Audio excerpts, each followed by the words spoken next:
When I made some suggestions last Sunday for a renewal of our Christmas thinking, I spoke of the real inner human being who comes from the spiritual world and unites with the body that is given to him from the stream of heredity. I described how this human being, when he enters the life he is to experience between birth and death, enters it with a certain sense of equality. I said that someone who observes a child with understanding will notice how he does not yet know of the distinctions that exist in the human social structure, due to all the relationships into which men's karma leads them. I said that if we observe clearly and without prejudice the forces residing in certain capacities and talents, even in genius, we shall be compelled to ascribe these in large measure to the impulses which affect mankind through the hereditary stream. That when such impulses appear clearly in the natural course of that stream, we must call them luciferic. Moreover, in our present epoch, these impulses will only be fitted into the social structure properly if we recognize them as luciferic, if we are educated to strip off the luciferic element and, in a certain sense, to offer upon the altar of Christ what nature has bestowed upon us, in order to transform it. There are two opposite points of view. One is concerned with the differences occurring in mankind through heredity and conditions of birth. The other, with the fact that the real kernel of a man's being holds within it at the beginning of his earthly life the essential impulse for equality. This shows that the human being is only observed correctly when he is observed through the course of his whole life, when his development in time is really taken into account. We have pointed out in another connection that the development motif changes in the course of life. You will also find reference to this in an article I wrote called, quote, "The Ahrimanic and the Luciferic in Human Life," unquote, where it is shown that the Luciferic influence plays a certain role in the first half of life, the Ahrimanic in the second half, that both these impulses are active throughout life but in different ways. Along with the idea of equality, other ideas have recently been forced into prominence in a tumultuous fashion, in a certain sense precipitating what should have been a tranquil development in the future. They have been set beside the idea of equality, but they should really be worked out slowly in human evolution if they are to contribute to the well-being of humanity and not to disaster. They can only be rightly understood and their significance for life rightly estimated if they are given their proper place in the sequence of a man's life. Side by side with the idea of equality, the idea of freedom resounds through the modern world. I spoke to you about the idea of freedom some time ago in connection with the new edition of my Philosophy of Spiritual Activity. We are therefore able to appreciate the full importance and range of this impulse in relation to the innermost kernel of man's being. Perhaps some of you know that it has frequently been necessary, from questions here and there, to point to the entirely unique character of the conception of freedom as it is delineated in my title, Philosophy of Spiritual Activity. There is a certain fact that I have always found necessary to emphasize in this connection, namely that the various modern philosophical conceptions of freedom have made the mistake, if you want to call it a mistake, of putting the question thus: is the human being free or not free? Can we ascribe free will to man? Or may we only say that he stands within a kind of absolute natural necessity, and out of this necessity accomplishes his deeds and the resolves of his will? This way of putting the question is incorrect. There is no either-or. One cannot say man is either free or unfree. One has to say man is in the process of development from unfreedom to freedom. And the way the impulse for freedom is conceived in my title, Philosophy of Spiritual Activity, shows you that man is becoming ever freer, that he is extricating himself from necessity, that more and more impulses are growing in him that make it possible for him to be a free being within the rest of the world order.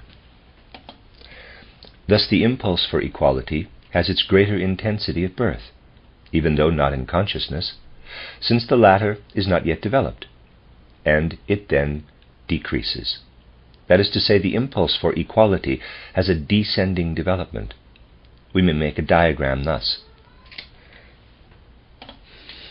At birth we find the height of the impulse for equality, and it moves in a descending curve. With the impulse for freedom, the reverse is true. Freedom moves in an ascending curve and has its culmination at death. By that I do not mean to say that man reaches the summit of a freely acting being when he passes through the gate of death, but relatively, with regard to human life, a man develops the impulse for freedom increasingly up to the moment of death, and he has achieved relatively the greatest possibility of becoming free at the moment he enters the spiritual world through the gate of death.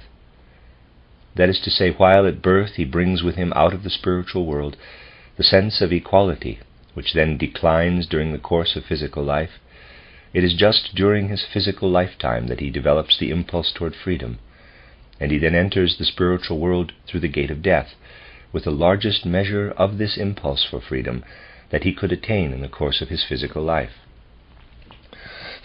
You see again how one-sidedly the human being is often observed. One fails to take into account the time element in his being. He is spoken of in general terms, in abstracto, because people are not inclined today to consider realities. But man is not a static being. He is an evolving being. The more he develops, and the more he makes it possible to develop, so much the more does he fulfill his true task here in the course of physical life. People who are inflexible, who are disinclined to undergo development, accomplish little of their real earthly mission. What you were yesterday, you no longer are today, and what you are today, you will no longer be tomorrow. These are indeed slight shades of differences, but happy is he in whom they exist at all, for standing still is Ahrimanic. There should be shades of difference. No day should pass in a man's life without his receiving at least one thought that alters his nature a little, that enables him to develop instead of merely to exist. Thus we recognize man's true nature, not when we insist in an absolute sense that mankind has the right to freedom and equality in this world, but only when we know that the impulse for equality reaches its culmination at the beginning of life, and the impulse toward freedom at the end. We unravel the complexity of human development in the course of life here on earth only when we take such things into consideration. One cannot simply look abstractly at the whole man and say he has the right to find freedom, equality, and so forth within the social structure. These things must be brought to people's attention again through spiritual science, for they have been ignored by the recent developments that move toward abstract ideas and materialism. The third impulse, fraternity, has its culmination in a certain sense in the middle of life. Its curve rises and then falls.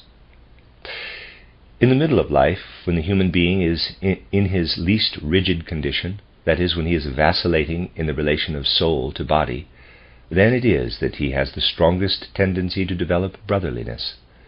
He does not always do so, but at this time he has the predisposition to do so. The strongest prerequisites for the development of fraternity exist in middle life.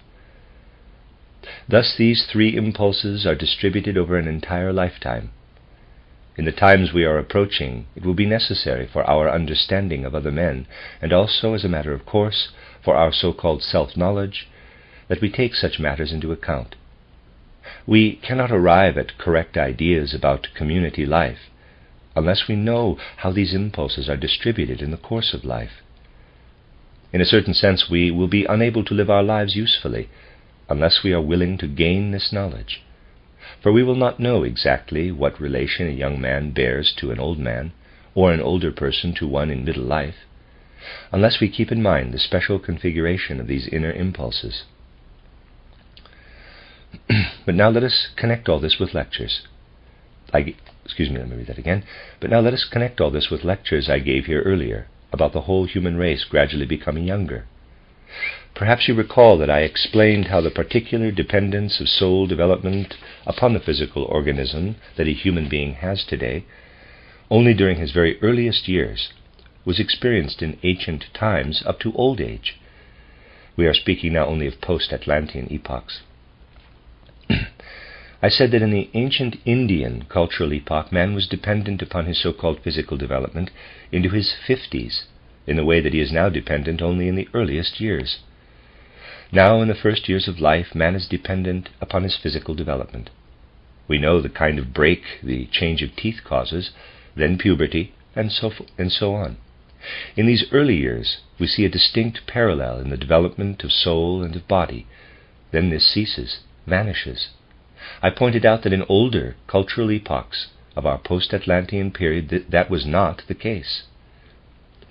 The possibility of receiving wisdom from nature simply through being a human being, lofty wisdom which was venerated among the ancient Indians and could still be venerated among the ancient Persians, that possibility existed because the conditions were not the same as they are now. Now a man becomes a finished product in his 20s. He is then no longer dependent upon his physical organism.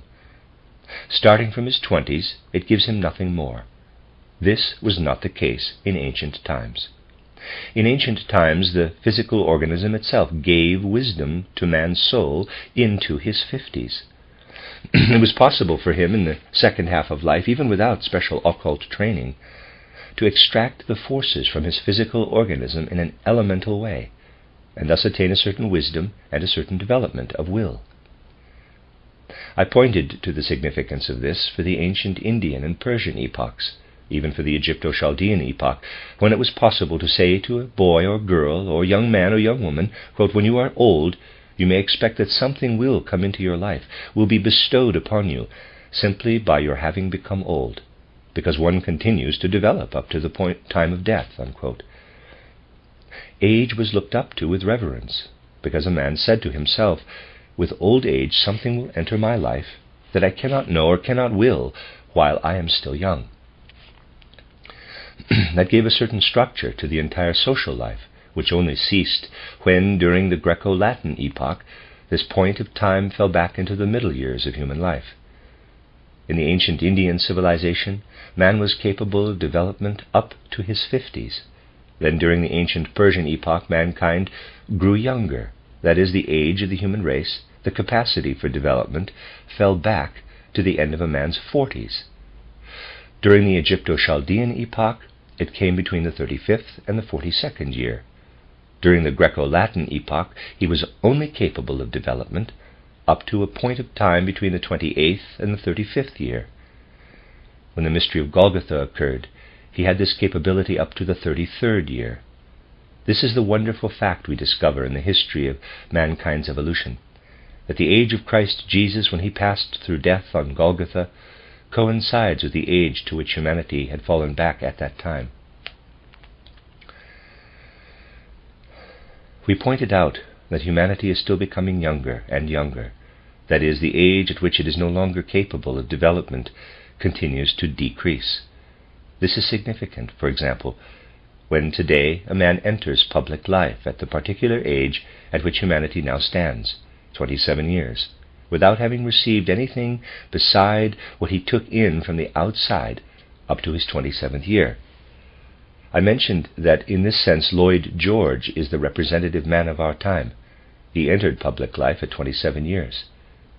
This had far-reaching consequences, which you can of course discover by reading his biography. These facts enable one to understand world conditions from within. Now, what strikes you as the most important fact when you connect what we have just been indicating, the increasing youthfulness of the human race, with the thoughts we have brought before our souls in these last days in relation to Christmas? The state of our development since the mystery of Golgotha is this: that starting from our 30th year, we can really gain nothing from our own organism, from what is bestowed upon us by nature. If the mystery of Golgotha had not taken place, we would be going about here on earth after our 30th year, saying to ourselves, actually we live in the true sense only up to our 32nd or 33rd year at most. Up to that time our organism makes it possible for us to live. Then we might just as well die. For from the course of nature, from the elemental occurrences of nature, we can gain nothing more for our soul development through the impulses of our organism. If the mystery of Golgotha had not taken place, the earth would be filled with human beings lamenting thus: "Of what use to me is life after my 33rd year? Up to that time my organism can give me something. After that I might just as well be dead. I really go about here on earth like a living corpse." If the mystery of Golgotha had not taken place, many people would feel that they are going about on earth like living corpses. But the mystery of Golgotha, dear friends, has still to be made fruitful. We should not merely receive the impulse of Golgotha unconsciously, as people now do. We should receive it consciously, in such a manner that through it we may remain youthful up to old age. And it can indeed keep us healthy and youthful if we receive it consciously in the right way. We shall then be conscious of its enlivening effect upon our life. This is important. Thus you see that the mystery of Golgotha can be regarded as something intensely alive during the course of our earthly life. I said earlier that people are most predisposed to brotherliness in the middle of life, around the 33rd year, but they do not always develop it. You have the reason for this in what I have just said. Those who fail to develop brotherliness, who lack something of brotherliness, simply are too little permeated by the Christ. Since the human being begins to die, in a certain sense, in middle age, from the forces of nature, he cannot properly develop the impulse, the instinct of brotherliness, and still less the impulse toward freedom, which is taken up so little today, unless he brings to life within himself thoughts that come directly from the Christ impulse. When we turn to the Christ impulse, it enkindles brotherliness in us directly. To the degree to which a man feels the necessity for brotherliness, he is permeated by Christ. One is also unable, alone, to develop the impulse for freedom to full strength during the remainder of one's earthly life. In future periods of evolution, this will be different. Something entered our earth evolution as human being and flowed forth at the death of Christ Jesus to unite itself with the earthly evolution of humanity. Therefore Christ is the one who also leads present-day mankind to freedom. We become free in Christ when we are able to grasp the fact that the Christ could really not have become older, could not have lived longer in a physical body than up to the age of 33 years. Suppose hypothetically that he had lived longer. Then he would have lived on in a physical body into the years when, according to our present earth evolution, this body is destined for death. The Christ would have taken up the forces of death. Had he lived to be 40 years old, he would have experienced the forces of death in his body. These he would not have wished to experience. He could only have wished to experience those forces that are still the freshening forces for a human being. He was active up to his 33rd year, to the middle of life. As the Christ, he enkindled brotherliness. Then he caused the Spirit to flow into human evolution. He gave over to the Holy Spirit what was henceforth to be within the power of man. Through this Holy Spirit, this health-giving Spirit, a human being develops to freedom toward the end of his life. Thus is the Christ impulse integrated into the concrete life of humanity. This permeation of man's inner being by the Christ principle must be incorporated into human knowledge as a new Christmas thought. Mankind must know that we bring equality with us out of the spiritual world. It comes, one might say, from God the Father, and is given to us to bring to earth. Then brotherliness reaches its proper culmination only through the help of the Son, and through the Christ united with the Spirit, we can develop the impulse for freedom as we draw near to death. This activity of the Christ impulse in the concrete shaping of humanity is something that from now on must be accepted consciously by human souls. This alone will be really health-giving when people's demands for refashioning the social structure become more and more urgent and passionate. In this social structure there live children, youths, middle-aged and old people, and a social structure that embraces them all can only be achieved when it is realized that human beings are not simply abstract man. The 5-year-old child is man, the 20-year-old youth, the 20-year-old young woman, the 40-year-old man, all are man. But this chaotic mixture does not lead to such knowledge of man as is necessary to fulfill the demands of the future, or even of the present. Such confusion gives rise at most to the thought, a man is man. Therefore, at about the age of 20, he must be elected to Parliament. These things are destructive to the true social organism. They rest upon people's unwillingness at the present time to undertake an actual observation of human beings, which would result in a consciousness of humanity in the concrete, human beings as they really are. When they are looked at concretely, the abstract man, man, man has no reality whatsoever.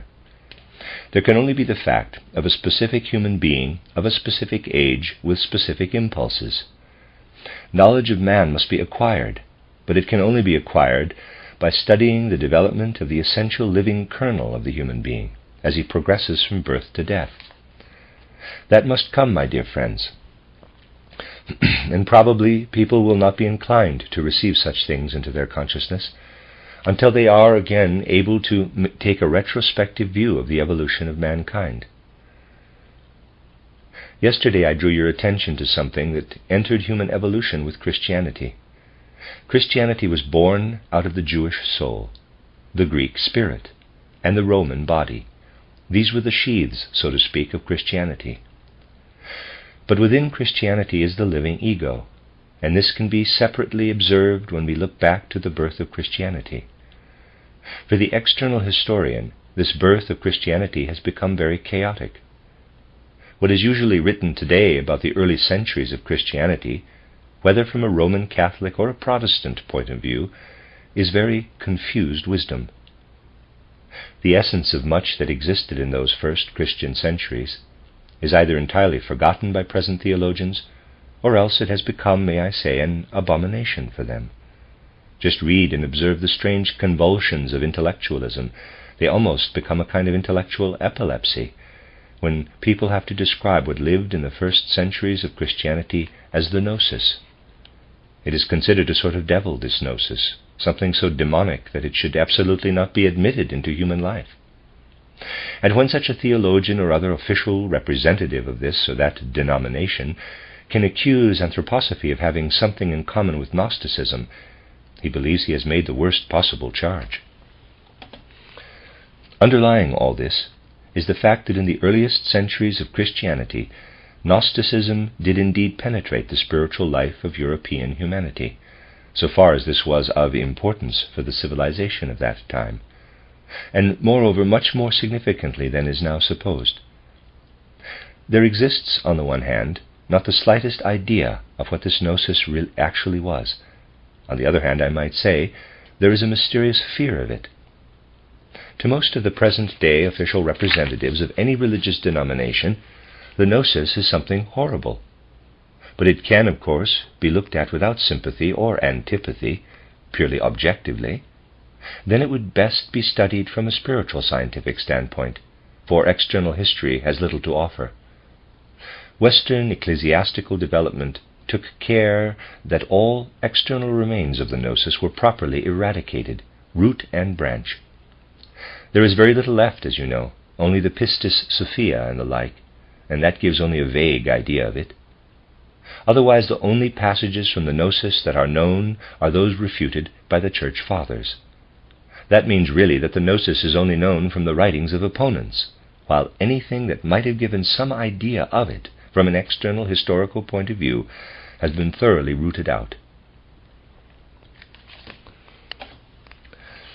An intellectual study of the development of Western theology would make people more critical on this point as well, but such study is rare. It would show them, for instance, that Christian dogma must surely have its foundation in something quite different from caprice or the like. Actually, it is all rooted in the gnosis, but its living force has been stripped away, and abstract thoughts, concepts, the mere hulls are left, so that one no longer recognizes in the doctrines their living origin. Nevertheless, it is really the gnosis. If you study the gnosis as far as it can be studied with spiritual scientific methods, you will find a certain light is thrown upon the few things that have been left to history by the opponents of Gnosticism.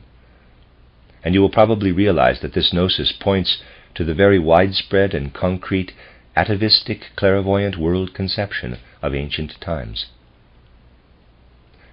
There were considerable remnants of this in the first post-Atlantean epoch, less in the second. In the third epoch, the final remnants were worked upon and appeared as Gnosticism, in a remarkable system of concepts that are extraordinarily figurative. Anyone who studies Gnosticism from this standpoint, who is able to go back even just historically to the meager remnants, they are brought to light more abundantly in the pagan gnosis than in Christian literature, will find that, as a matter of fact, this gnosis contained wonderful treasures of wisdom relating to a world with which people of our present age refuse to have any connection. So it is not at all surprising that even well-intentioned people can make little of the ancient gnosis. Well-intentioned people? I mean, for instance, people like Professor Jeremias of Leipzig, who would indeed be willing to study these things, but he can form no mental picture of what these ancient concepts refer to, when, for example, mention is made of a spiritual being, Jal de Beoth, who is supposed, with a sort of arrogance, to have declared himself ruler of the world, then to have been reprimanded by his mother, and so on. Even from what has been historically preserved, such mighty images radiate to us as the following. Jal de Beoth said, quote, "I am God the Father. There is no one above me," unquote, and his mother answered, quote, "Do not lie. Above thee is the Father of all, the first man, and the Son of Man," unquote. Then it is further related, Jal de Beoth called his 6 co-workers and said, quote, "Let us make man in our image," unquote. Such imaginations, quite self-explanatory, were numerous and extensive in what existed as the Gnosis. In the Old Testament we find only remnants of this pictorial wisdom preserved by Jewish tradition.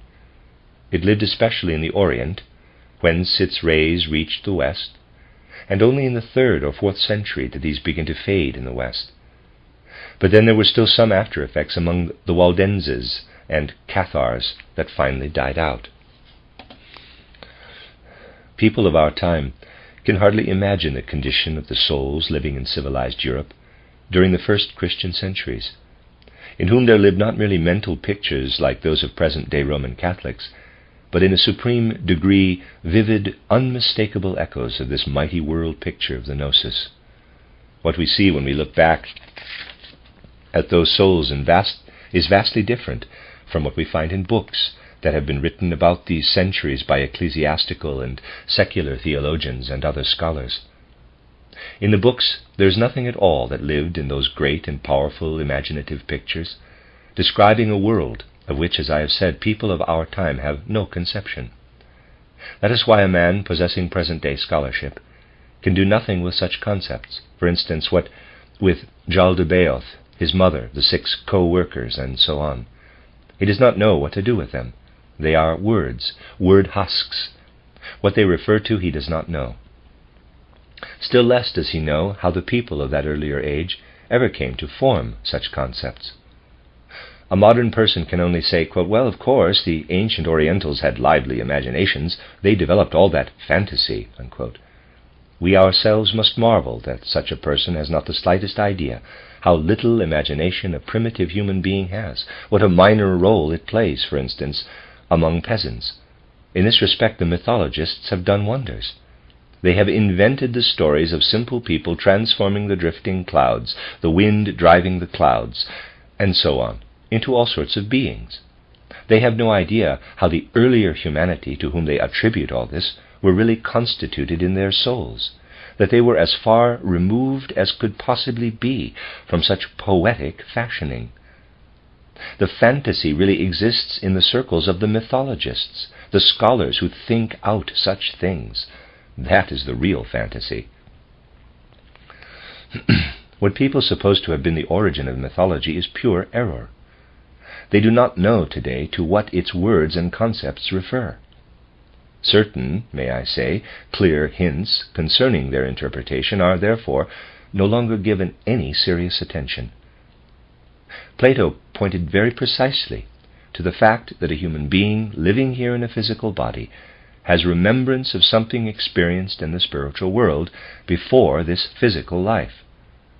But present-day philosophers can make nothing of this Platonic memory knowledge.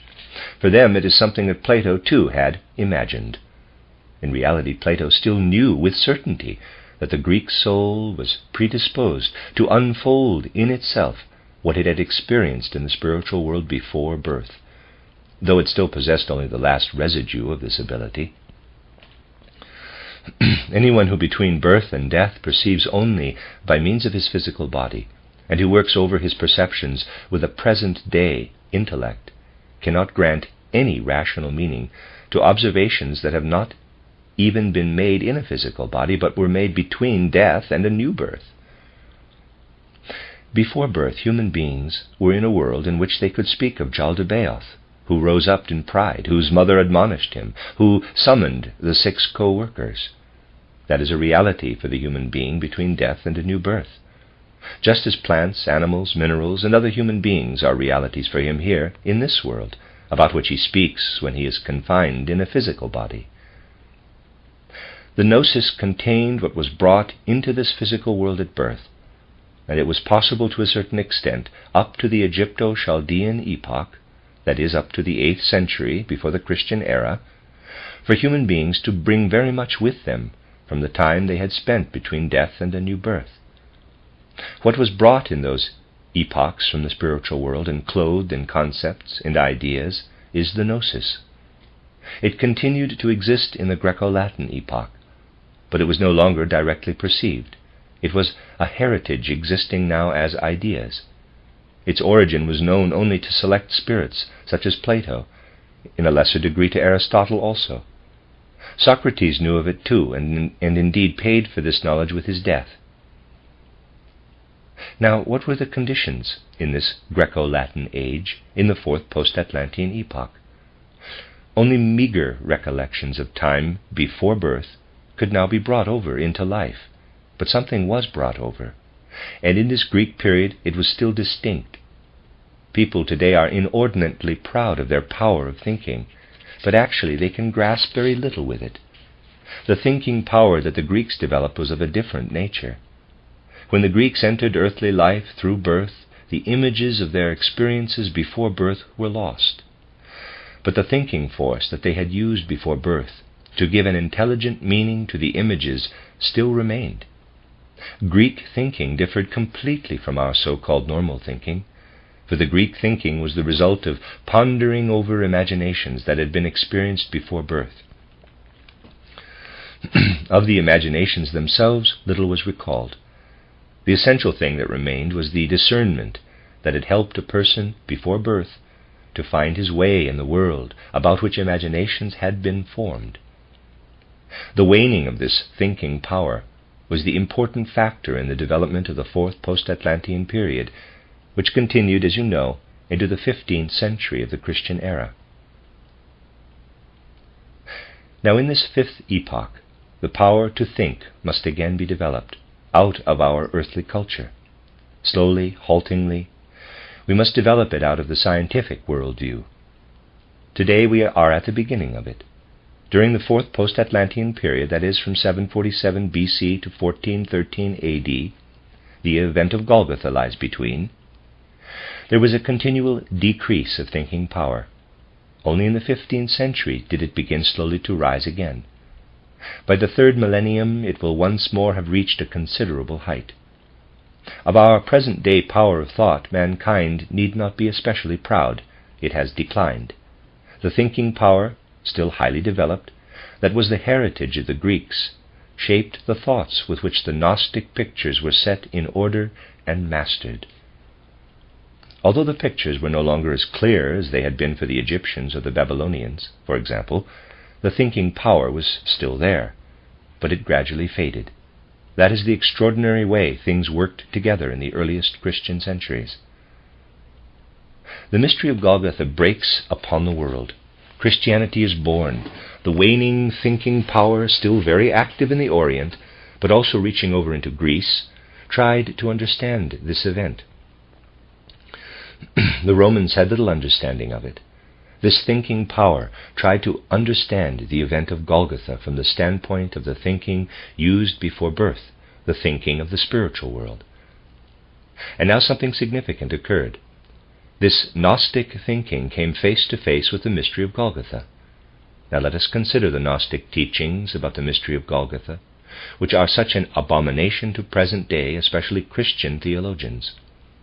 Much is to be found in them from the ancient atavistic teachings, or from teachings that are permeated by the ancient thought force.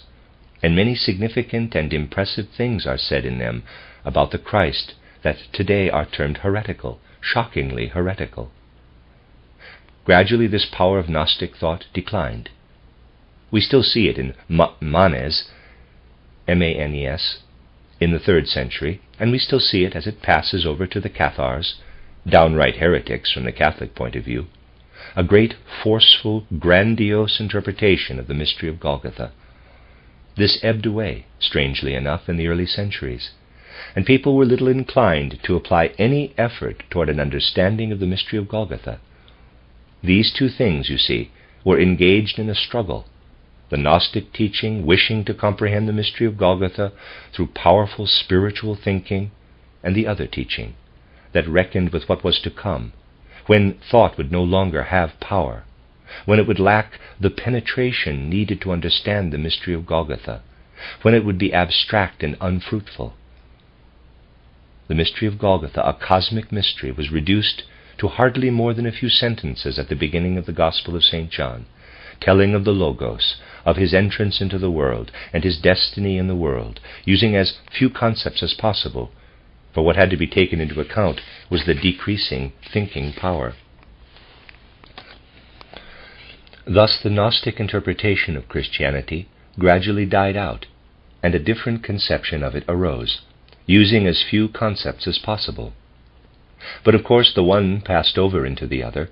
Concepts like the dogma of the Trinity were taken over from Gnostic ideas and reduced to abstractions, mere husks of concepts.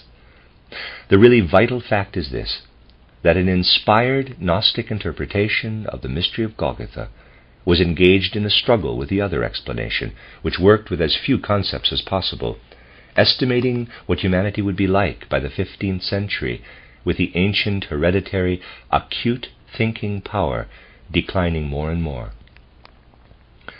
It was also reckoning that this would eventually have to be acquired again, in elementary fashion, through the scientific observation of nature. You can study it step by step. You can even perceive it as an inner soul struggle if you observe St. Augustine, who in his youth became acquainted with Gnostic Manichaeism, but could not digest that, and so turned away to so-called simplicity, forming primitive concepts. These became more and more primitive. Even so, in Augustine, there appeared the first dawning light of what had again to be acquired. Knowledge starting from man, from the concrete human being. In ancient Gnostic times, one had tried to reach the human being by starting from the world. Now, henceforth, the start must be made from man. Knowledge of the world must be acquired from knowledge of the human being. This must be the direction we take in the future. I explained this here some time ago and tried to point to the first dawning light in humanity. One finds it, for instance, in the title Confessions of St. Augustine. But it was still thoroughly chaotic. The essential fact is that humanity became more and more incapable of taking in what streamed to it from the spiritual world, what had existed among the ancients as imaginative wisdom, and then was active in the gnosis, what had evoked the power of acute thinking that still existed among the Greeks. Thus the Greek wisdom, even though reduced to abstract concepts, still provided the ideas that allowed some understanding of the spiritual world. This then ceased. Nothing of the spiritual world could any longer be understood through those dying ideas. A man of the present day can easily feel that the Greek ideas are in fact applicable to something entirely different from that to which they were applied. This is a peculiarity of Hellenism. The Greeks still had the ideas, but no longer the imaginations. Especially in Aristotle, this is very striking, and is very singular. You know, there are whole libraries about Aristotle, and everything concerning him is interpreted differently. People even dispute whether he accepted reincarnation or pre-existence. This has all come about because his words can be interpreted in various ways. It is because he worked with a system of concepts applicable to a supersensible world, but he no longer had any perception of that world. Plato had much more understanding of it. Therefore his system of concepts could be worked out better in that sense. Aristotle was already involved in abstract concepts and could no longer see that to which his thought forms referred. It is a peculiar fact that in the early centuries there was a struggle between a conception of the mystery of Golgotha that illuminated it with the light of the supersensible world, and the fanaticism that then developed to refute this. Not everyone saw through these things, but some did. Those who did see through them did not face them honestly. A primitive interpretation of the mystery of Golgotha, an interpretation that was rabid about using only a few concepts, led to fanaticism. Thus we see that supersensible thinking was eliminated more and more from the Christian world conception, from every world conception. It faded away and ceased. We can follow from century to century how the mystery of Golgotha appeared to people as something tremendously significant that had entered earth evolution, and yet how the possibility of their comprehending it with any system of concepts vanished, or of comprehending the world cosmically at all. Look at that work from the 9th century, De Divisione Natura by Scotus Erigena. It still contains pictures of a world evolution, even though the pictures are abstract. Scotus Erigena, I think that's how you pronounce it, E-R-I-G-E-N-A, Erigena, indicates very beautifully 4 stages of a world evolution, but throughout with inadequate concepts. We can see that he is unable to spread out his net of concepts and make intelligible, plausible, what he wishes to gather together. Everywhere, one might say, the threads of his concepts break. It is very interesting that this becomes more noticeable from century to century, so that finally the lowest point in the spinning of concept threads was reached in the 15th century. Then an ascent began again, but it did not get beyond the most elementary stage. It is interesting that on the one hand, people cherished the mystery of Golgotha and turned to it with their hearts, but declared that they could not understand it. Gradually there was a general feeling that it could not be understood. On the other hand, the study of nature began at the very time when concepts vanished. Observation of nature entered the life of that time, but there were no concepts for actually grasping the phenomena that were being observed. It is characteristic of this period, at the turn of the 4th to the 5th post-Atlantean epoch, halfway through the Middle Ages, that there were insufficient concepts both for the budding observation of nature and for the revelations of saving truths. Think how it was with scholasticism in this respect. It had religious revelations, but no concepts out of the culture of the time that would enable it to work over these religious revelations. It had to employ Aristotelianism. This had to be revived. The scholastics went back to Hellenism, to Aristotle, to find concepts with which to penetrate the religious revelations. And they elaborated these with the Greek intellect because the culture of their own time had no intellect of its own, if I may use such a paradox. So the very people who worked the most honestly, the scholastics, did not use the intellect of their time because there was none that belonged to their culture. It was characteristic of the period from the 10th to the 15th century that the most honest of the scholastics made use of the ancient Aristotelian concepts to explain natural phenomena. They also employed them to formulate religious revelations. Only thereafter did there rise again, as from hoary depths of spirit, an independent mode of thinking, not very far developed even to this day, the thinking of Copernicus and Galileo. This must be further developed in order to rise once more to supersensible regions. Thus we are able to look into the soul, into the ego, so to speak, of Christianity, which had merely clothed itself with the Jewish soul, the Greek spirit, and the Roman body. This ego of Christianity had to take into account the dying out of supersensible understanding, and therefore had to permit the comprehensive Gnostic wisdom to shrink, as it were. One may even say to shrink to the few words at the beginning of the Gospel of John. For the evolution of Christianity consists essentially of the victory of the words of St. John's Gospel over the content of the Gnosis. Then, of course, everything passed over into fanaticism, and Gnosticism was exterminated root and branch. All these things are linked to the birth of Christianity. We must take them into consideration if we want to receive a real impulse for the consciousness of humanity that must be developed anew, and an impulse for the new Christmas thought. We must come again to a kind of knowledge that relates to the supersensible. To that end, we must understand the supersensible force working into the being of man, so that we may be able to extend it to the cosmos. We must acquire anthroposophy, knowledge of the human being, which will be able to engender cosmic feeling again. That is the way. In ancient times, man could survey the world because he entered his body at birth with memories of the time before birth. This world, which is a likeness of the spiritual world, was an answer to questions he brought with him into this life. Now the human being confronts this world, bringing nothing with him, and he must work with primitive concepts like those, for instance, of contemporary science. But he must work his way up again. He must now start from the human being and rise to the cosmos. Knowledge of the cosmos must be born in the human being. This too belongs to a conception of Christmas that must be developed in the present epoch in order that it may be fruitful in the future.